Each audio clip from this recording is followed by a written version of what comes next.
Children, आज का topic real and apparent depth.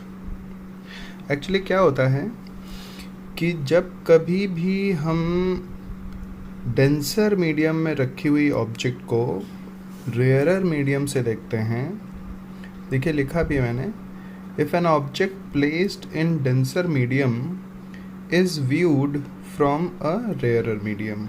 यानी डेंसर मीडियम में रखी हुई ऑब्जेक्ट को जब हम रेयरर मीडियम से देखते हैं तो वो अपनी एक्चुअल डेप्थ पे नहीं दिखती, वो कुछ ऊपर रेज्ड दिखती है। कैसे?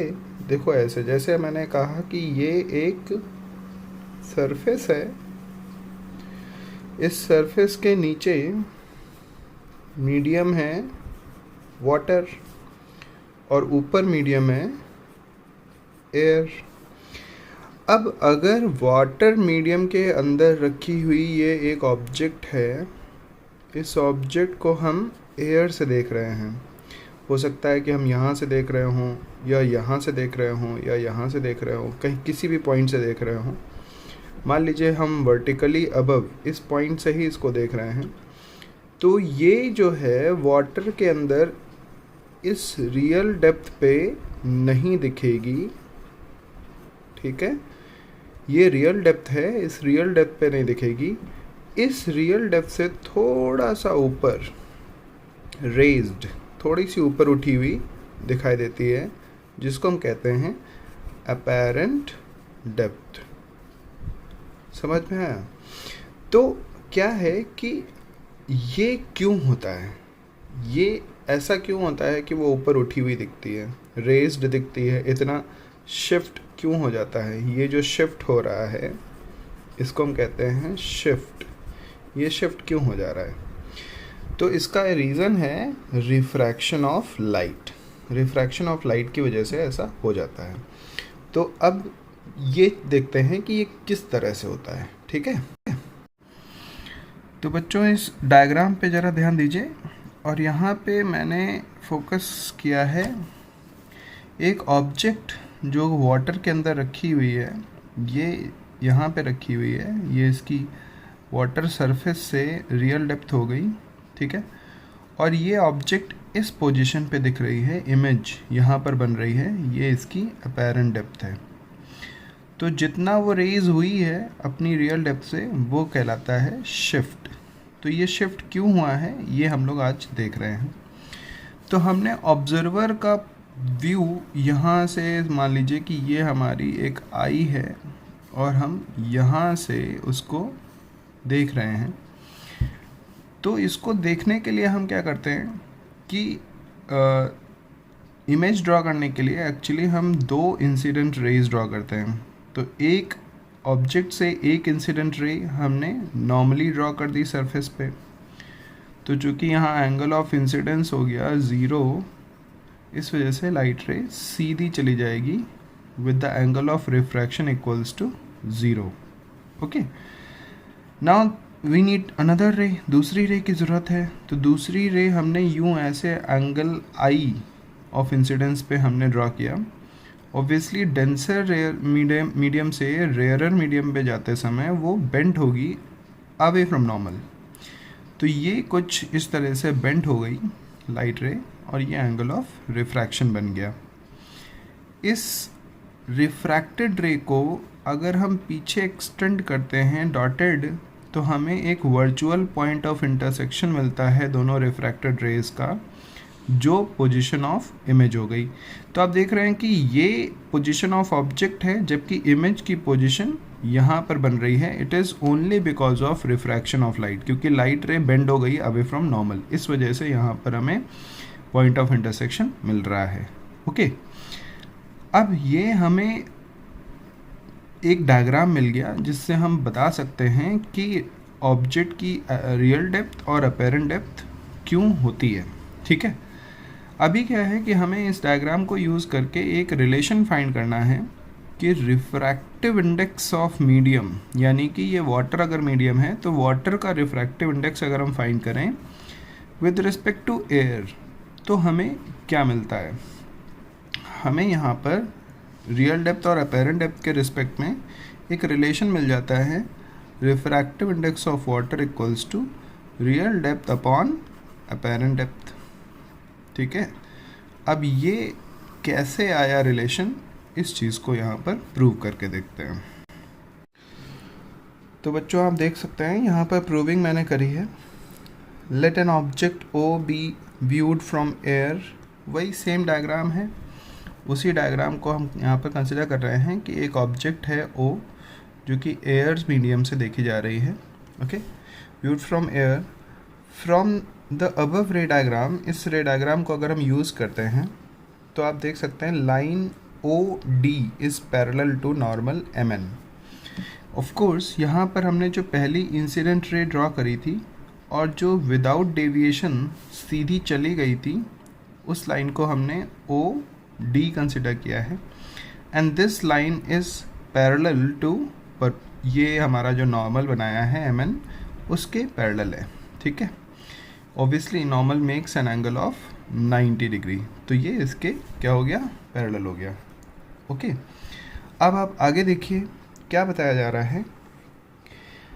Angle A O B is angle of incidence at point B.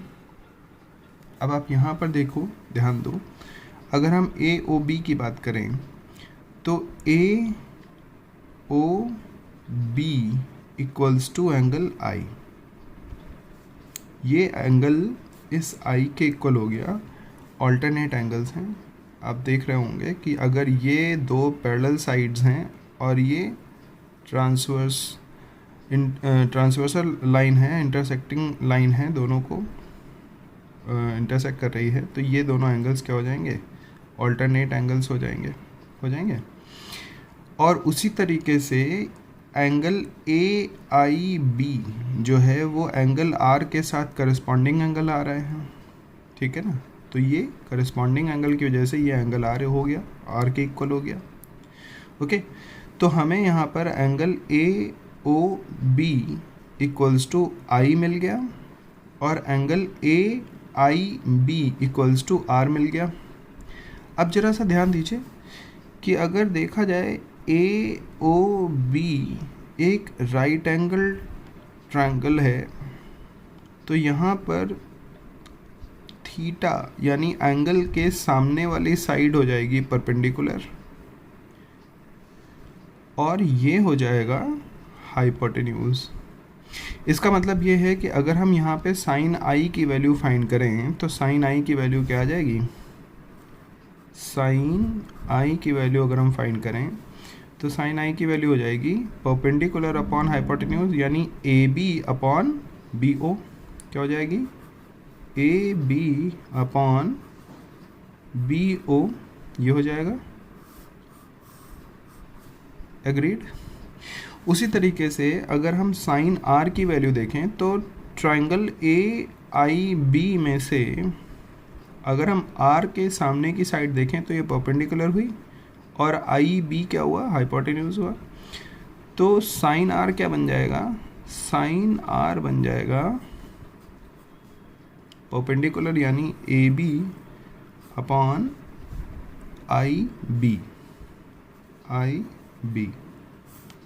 देखिए, सबसे पहले तो हमें ये चीज़ प्रूव करने के लिए साइन आई और साइन आर की वैल्यू इस ट्रायंगल के रिस्पेक्ट में, इन दोनों अलग अलग ट्रायंगल के रिस्पेक्ट में निकाल लेना है। ठीक है ना। अब आते हैं हमारे रिफ्रैक्टिव इंडेक्स पे। तो यहाँ पर हमने यही किया है, साइन आई की value A B upon O B निकाल लिया है और साइन आर की value A B upon I B निकाल लिया है, जो अभी अभी हम लोगों ने सॉल्व किया था। अब आते हैं डेफिनेशन फ्रॉम रिफ्रैक्टिव इंडेक्स। अगर हम refractive index of water with respect to air लिखें तो वो बनता है sine R upon sine I. अब इस चीज़ को समझो, ध्यान दो। Refractive index of water with respect to air अगर हम लिखें तो एयर में बने हुए एंगल की साइन वैल्यू ऊपर जाएगी, sine value of angle formed in air. Air में कौन सा एंगल बन रहा है, आई बन रहा है या आर बन रहा है। आप देख रहे हैं ऊपर का मीडियम एयर है, नीचे का मीडियम वाटर है ना। तो जो ऊपर का एंगल है वो आर है, यानी साइन आर ऊपर जाएगा और वाटर में बने हुए एंगल की साइन वैल्यू नीचे आएगी, साइन आई हो जाएगा। यानी कि रिलेशन हमारा ये बन रहा है, refractive index of water with respect to air equals to sine R by sine I. ये sine I upon sine R नहीं है, sine R upon sine I है, according to the definition of refractive index. Okay, तो यहाँ पर हमने यही किया है कि sine R upon sine I कर दिया है। सिंपल है। अब साइन आर की value A B upon I B रख दिया, साइन आई की value A B upon O B रख दिया। ए बी और ए बी कैंसिल हो जाएगा, इनका ट्रांसपोजिशन हो जाएगा, ओ बी आ जाएगा ऊपर और आई बी आ जाएगा नीचे, है ना। तो ये कुछ इस तरह से इक्वेशन बन के हमारा फाइनल ये रिलेशन बन गया, refractive index of water with respect to air equals to O B upon I B. ठीक है, लेकिन हम क्या फाइंड कर रहे थे, refractive index equals to real depth upon apparent depth. अब जरा ध्यान दो कि ओ बी एक इंक्लाइंड सरफेस, इंक्लाइंड लाइन है ना, ये टिल्टेड लाइन है, ये रियल डेप्थ नहीं है। रियल डेप्थ हमारा जो है वो वर्टिकल डेप्थ है, तो ये इंक्लाइंड डेप्थ हम नहीं ले रहे हैं, क्योंकि हमने क्या फाइंड किया है, O B upon I B. तो ओ बी जो है वो इंक्लाइंड डेप्थ है, हमें इंक्लाइंड डेप्थ नहीं चाहिए, हमें क्या चाहिए, वर्टिकल डेप्थ चाहिए। तो अब हम यहाँ पर एक चीज़ कंसिडर करते हैं, क्योंकि ये जो डायग्राम हमने बनाया है इसमें इंसिडेंट रेज को हम क्लियरली शो करने के लिए बहुत दूर दूर बनाते हैं। वैसे इस बी पॉइंट को हम अगर यहाँ पर बहुत क्लोज पॉइंट टू द ए अगर हम मान लें, तो बी से लेके ओ तक की जो लेंथ होगी अप्रॉक्सीमेटली ए ओ की इक्वल हो जाएगी। आप समझ रहे हैं? फिर से बता देता हूँ कि अगर इस बी पॉइंट को बहुत पास ए पॉइंट के बहुत क्लोज मान के चलें, तो बी से ओ तक की जो लेंथ होगी वही लेंथ ए ओ हो जाएगी अप्रॉक्सीमेटली। सिमिलरली बी से आई तक की जो लेंथ होगी वही लेंथ ए आई हो जाएगी। इसका मतलब ये है कि अगर हम यहाँ पर ये कहते हैं, since point B is very close to the point A, therefore OB is approximately equals to OA। ये जो OB है ये OA के अप्रॉक्सीमेट इक्वल है, and IB is approximate equals to IA।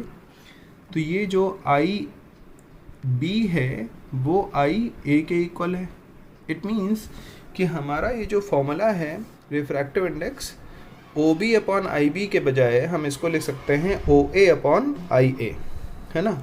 और ओ ए क्या है, रियल डेप्थ है, आई ए क्या है, अपरेंट डेप्थ है ना। तो ये हमारा एक रिलेशन यहाँ से पता चल गया कि refractive index equals to real depth upon apparent depth. Okay,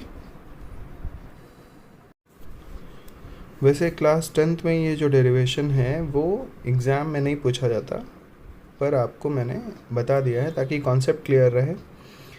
अब बात आती है कि ये रिलेशन तो हमें पता चल गया, इस रिलेशन से अगर हम अपरेंट डेप्थ की वैल्यू फाइंड करें तो क्या आएगी। अपरेंट डेप्थ आ जाएगा हमारा रियल डेप्थ अपॉन म्यू, है ना।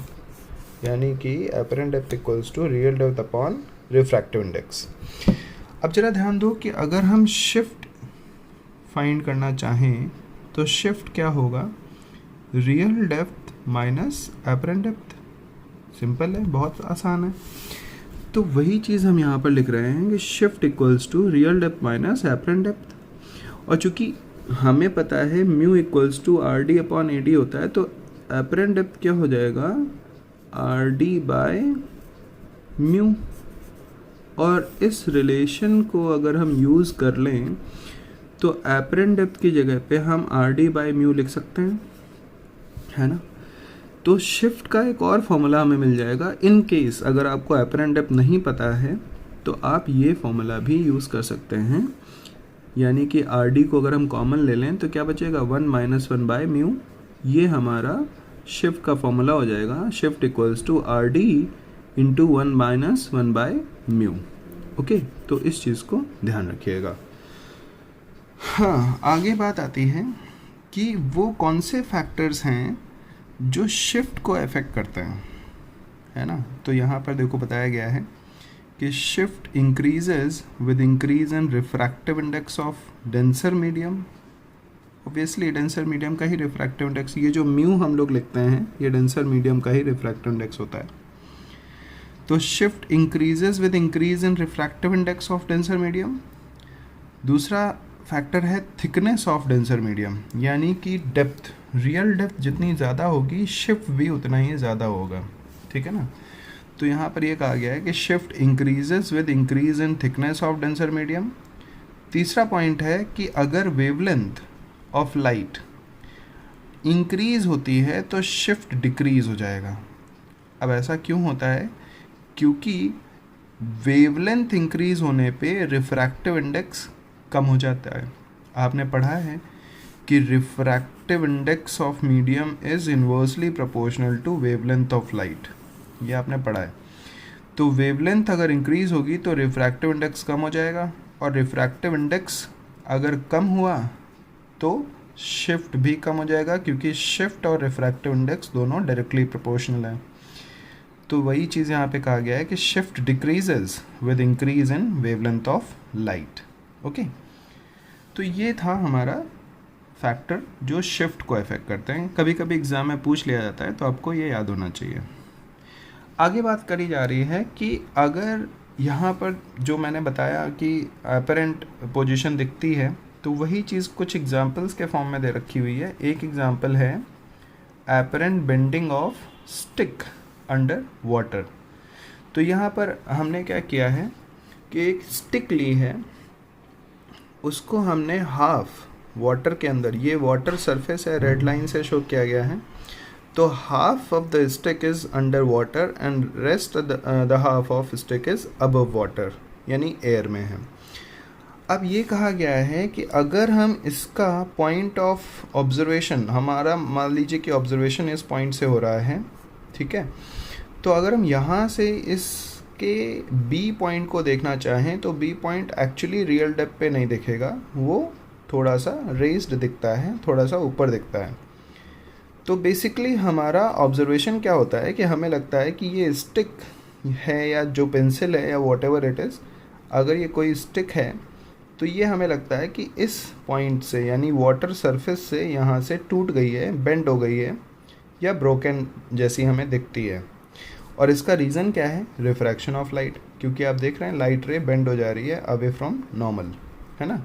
तो जो रिफ्रैक्टेड रेज हैं they actually intersect just above the point B. हाँ, एक चीज़ यहाँ पे ध्यान देने वाली है कि जो बी की इमेज बनेगी वो इसके ठीक ऊपर बनेगी, just vertically above. It should not be shifted towards the left और द राइट, ये लेफ्ट या राइट में शिफ्टेड नहीं होनी चाहिए, ये इसके ठीक वर्टिकली अबव होनी चाहिए। तो ये यहाँ पर हमें एक पॉइंट मिल जाएगा बी डैश, जो कि हमें बता रहा है कि ये जो स्टिक है हमें कैसी दिख रही है, it appears to be broken और बेंट। ओके, सो ऑब्जर्वेशन अगर आपसे पूछा जाता है तो आप ये ऑब्जर्वेशन लिखेंगे, आप रेज्ड नहीं लिखेंगे, आप लिखेंगे it appears to be broken और बेंट। और रीज़न पूछा जाता है तो आप लिखेंगे रिफ्रैक्शन ऑफ लाइट। डायग्राम अगर पूछा जाता है तो वहाँ पर एक स्टिक सिंपल एक लाइन ड्रॉ करके ही आपको शो करनी है। Even if they ask you the pencil, तो आप उसके लिए भी सिर्फ एक लाइन ड्रॉ कर देंगे, दैट इज़ इनफ। और बी पॉइंट का जो इमेज बनेगी वो बी के ठीक ऊपर कहीं होनी चाहिए, लेफ्ट या राइट शिफ्टेड नहीं होनी चाहिए। Is that clear? So this is a kind of diagram which you need to draw. Okay, got it? चलो एक और एग्जांपल ले लेते हैं, apparent position of coin inside water. तो ये मैंने कॉइन लिया है, हालांकि मैंने इसको एक एक्सटेंडेड ऑब्जेक्ट बना रखा है। आप चाहें तो एक सिंपल सा डॉट रख के भी यहाँ पे लिख सकते हैं कि this dot indicates a coin. Got it? This dot indicates a coin. तो आप उससे भी काम चला सकते हैं, you should not draw the extended object. तो यहाँ पर मैंने क्या किया है कि ये मैंने दो लाइट रेज ड्रॉ करी हैं जो एक दूसरे से डाइवर्जिंग लाइट रेज हैं। आप चाहें तो एक लाइट रे ऐसे ड्रॉ करके दूसरी लाइट रे को वर्टिकली ड्रॉ कर सकते हैं, ऐसे सीधा जाके नॉर्मल इंसिडेंस करा के आप अनडेविएटेड इसको ड्रॉ कर सकते हैं। तो this can be done. Otherwise you can draw two light rays like this, और you can draw two light rays like this. कहीं से भी आप दो लाइट रेज ड्रॉ कर सकते हैं। ऑब्वियसली दोनों बेंड होंगी और पॉइंट ऑफ इंटरसेक्शन यही मिलेगा, है ना। तो आपको कोई सी भी दो लाइट रेज की ज़रूरत होती है। मैंने क्या किया है, दो लाइट रेज यहाँ से रेड कलर से यहाँ पे शो किया है। तो आप देख सकते हैं कि दोनों लाइट रेज डाइवर्ज हो गई, बेंड हो गई अवे फ्रॉम नॉर्मल जब वो एयर में आती हैं। तो हम यहाँ पे इस कॉइन को यहाँ से देख रहे हैं, वर्टिकली अबव पोजीशन से देख रहे हैं, तो भी हमें कॉइन कहाँ दिख रहा है, रेज दिख रहा है ना। तो ये क्यों दिख रहा है, क्योंकि लाइट रेज यहाँ पे बेंड हो जा रही हैं और जो रिफ्रैक्टेड रेज हैं उनका पॉइंट ऑफ इंटरसेक्शन इस एपरेंट डेप्थ पे बनता है, रियल डेप्थ पे नहीं बनता। ओके, तो इसका भी ऑब्जर्वेशन क्या होगा, यहाँ पर आप बेंट नहीं लिखेंगे, यहाँ पर आप ब्रोकन नहीं लिखेंगे, यहाँ पर क्या लिखेंगे, coin appears to be raised above. Okay, and reason is refraction of light. Diagram कोई भी दो लाइट रेज ड्रॉ करके आप बना सकते हैं, सिंपल है। ओके, तो ये दूसरा एग्जाम्पल था। हाँ भाई, अब आप यहाँ पे ध्यान दीजिए कि object in rarer medium viewed from denser. अब ये ऑपोजिट केस आ गया। पहले क्या था, ऑब्जेक्ट डेंसर मीडियम में थी और हम रेयरर मीडियम से उसको ऑब्जर्व कर रहे थे। अब हम कहाँ हैं, हम पानी के अंदर हैं। Viewed from the denser medium, यानी हम पानी के अंदर हैं और ऑब्जेक्ट एयर में है। ठीक है, चलो ये देखो, ऐसा एक क्वेश्चन पूछा गया है कई बार। तो ये हम नहीं है, ये फिश है जो वाटर के अंदर है और ये सॉइल में एक छोटा सा प्लांट है।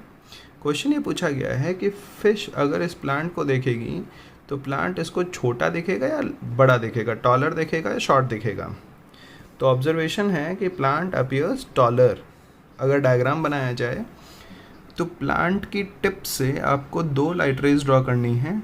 Now the light rays will bend towards normal, क्योंकि वो रेयरर टू डेंसर जा रही हैं। तो रिफ्रैक्टेड रेज को जब हम आगे एक्सटेंड करके पॉइंट ऑफ इंटरसेक्शन फाइंड करते हैं तो वो ए के ठीक ऊपर एक पॉइंट मिलता है, ए डैश। तो ये प्लांट एक्चुअली इतनी लेंथ का नहीं, वो ए डैश बी इतनी लेंथ का प्लांट दिखता है ना। तो यहाँ पे देखो लिखा भी है, A B is the real height of plant, A dash B is apparent height of plant. So plant appears taller and the reason is same, refraction of light. तो इस डायग्राम को ध्यान रखिएगा, कभी कभी एग्जाम में पूछा गया है। ठीक है ना, यहाँ पर लाइट रेज प्लांट के टिप से टूवर्ड्स वाटर चलती हैं और वाटर के अंदर वो बेंड होंगी टूवर्ड्स नॉर्मल। तो ऑब्वियस है कि इनको जब हम आगे एक्सटेंड करेंगे तो हमें ए के ठीक ऊपर एक पॉइंट मिल जाएगा। हाँ, ये पॉइंट इधर लेफ़्ट या राइट नहीं होना चाहिए, ए के ठीक ऊपर होना चाहिए। ओके, तो इस चीज़ को ध्यान रखिएगा आप लोग। बच्चों, बुक में कुछ कॉन्सिक्वेंसेस दे रखे हुए हैं apparent and real position of objects के। उसमें से एक बहुत ही कॉमन क्वेश्चन आता है, a star appears twinkling in the sky, give reason. Actually इसका रीज़न ये है, मेन रीज़न ये है, एटमॉस्फेरिक रिफ्रैक्शन ऑफ लाइट, है ना। क्या होता है कि हम यहाँ पे हैं, मान लो ये हम है, ये हमारा एटमॉस्फेयर है, इसमें कई सारी लेयर्स होती हैं गैसेस की, है ना।